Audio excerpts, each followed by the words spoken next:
gudoomiyaha xisbiga mucaaradka wicid injineer Faysal Cali Waraabe oo habeennimadii xalay soo gaadhay magaalada Ceerigaab ee xarunta gobolka Sanaag ayaa saaka waraysi saxaafadda ku siinay hotel Dalia gudaha magaalada Ceerigaab kaga hadlay ugu horeynba ujeedka socdaalkiisa isagoo sidoo kalena amaanay aabihii dhalay labadii wiil ee lagu dilay deegaanka Ceeriyaan ee muddooyinkii la soo dhaafay ay ka dhacday shaqaqadu waxa weeye arrintii ceel afweyn nabadii ka socotay oo gabagaba ah ayaa bilowgii watanimi ayaan doonayay inaan inta hadheenaan ducada ku sii daro magaalada waxa ka dhacday shaqaqadii ka dhacday Ceeriyaan tiina markaa way ku soo darsantay tiina waxaan u iimaynayaa dadka ku jira arrintaa wada inaan iyagana gogaadiyo reerkii ay ku dhactay dhibaataduna aan ugu keena tacsiyad oo aad iyo aadna ninkii carruurta ka dhimatay noqdo hadda national figure adduunka oo dhan laga bartay wanaagu sameeyey aan jecelnay insha allahu tacaala inaynu siino bilad u weyn ee qaranka Somaliland aan jecelnay madaxweynaha la yidhaha Casuun waa role model fiican aynu u baahannahay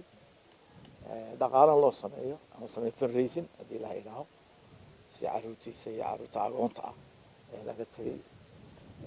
injineer Faysal Cali Waraabe wuxuu sidoo kale sheegay Somaliland xiriirka ay la lahayd adduunka inuu haatan liito isagoo sidoo kalena dhaliilo u jeediyay madaxweynaha maamulka Puntland adduunka way ka go'nay waxa leenahay maqalay warlay ma lagu waramay reer Somaliland ma idin waray adduunka halku marayo ma idin waramay in dhulkeena ma loo samaystay ma loo waray in Cabdiweli ana Ceerigaab leh taasanu sheegnaa in magaalada fidmadii Soomaaliya in soo gashay oo nin Cabdiweli iyo kooxdiisu ayna soo galiyeen adduunka oo dhan been u sheegeen qadiyadeedii ma la iloobo qadiyad tu kara qaleela iyo muran xuduudood inayna geliyeen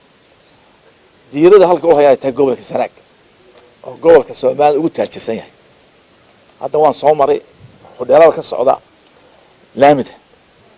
dulba khayrka urayo laamidii oo dhamaanaysa in la iska baabiyo nabadeeni lagu soo duulay midnimadeeni lagu soo duulay